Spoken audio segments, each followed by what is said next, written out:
पहले ब्रज की परंपरा बहुत अच्छी होती थी, लंबा घूंघट, कोई परिचय नहीं लेता था, मुंह नहीं देख पाते थे। ब्रज की परंपरा, लंबा घूंघट। मनहारी विचारी सहमी हुई, लेकिन जैसे ही कर को पकड़ा तो उनमें हर्ष छाया। श्री प्रियाजू के हाथ को पकड़ा, श्री ठकुरानी जी के हाथ को पकड़ा, उनमें हर्ष छाया, हृदय में हर्ष छाया और कहने लगी, कैसी प्रभु तेरी माया, मेरी कुछ समझ में ना आया। उस कर को पकड़ करके आहा आह्लादित हो गई, गदगद हो गई मनहारिणी। चूड़ी पहनाई, कुछ भी कहो, चूड़ी तो चूड़ी है। चूड़ी पहनाई, एक चूड़ी को 3-3 बार डाल रही जानबूझकर। क्यों? इसी बहाने ये हाथ हमारे हाथ में तो रहेगा। मनहारिणी ने चूड़ी पहनाई, निकल आई बाहर। दुकान पे पहुंची, सेठ जी सेठ जी सेठ जी, आपने कहा था चूड़ी पहना देना, लाओ लाओ रुपया लाओ, पैसा लाओ। सेठ जी तो फिक्स थे, मनहारिणी हमेशा की पहनाने वाली, रुपया भी फिक्स थे। 10 रुपया के हिसाब से 30 रुपए निकालकर सेठ जी ने आहा उस मनहारिणी को दिए। लो, वो तो झंझला गई। 3 नहीं 4 लोगों ने वहां चूड़ी पहनी, आप हिसाब 3 का कर रहे हो, आपको शर्म नहीं आती?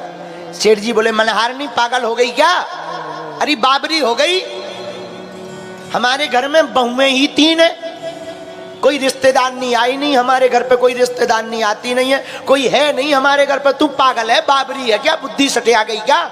मनहारिणी बोली, देखो महाराज, मैं एकदम खाली दिमाग से नहीं, अच्छे दिमाग से बोल रही हूं, मैंने आपके घर में 4 लोगों को चूड़ी पहनाई। सेठ जी ने झंझला करके कहा, हम नहीं देंगे 1 पैसा। क्यों दे?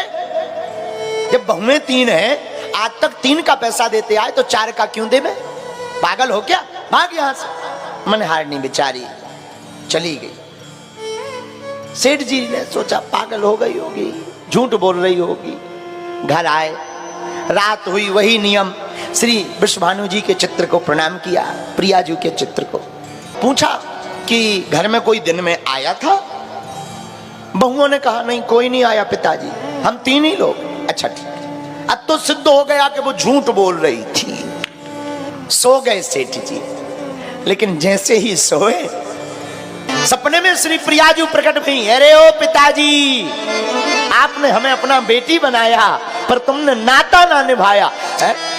हमने तो आज पिता का घर जान करके चूड़ी पहन ली, लेकिन आपने हमारी चूड़ी का मोल तक नहीं चुकाया।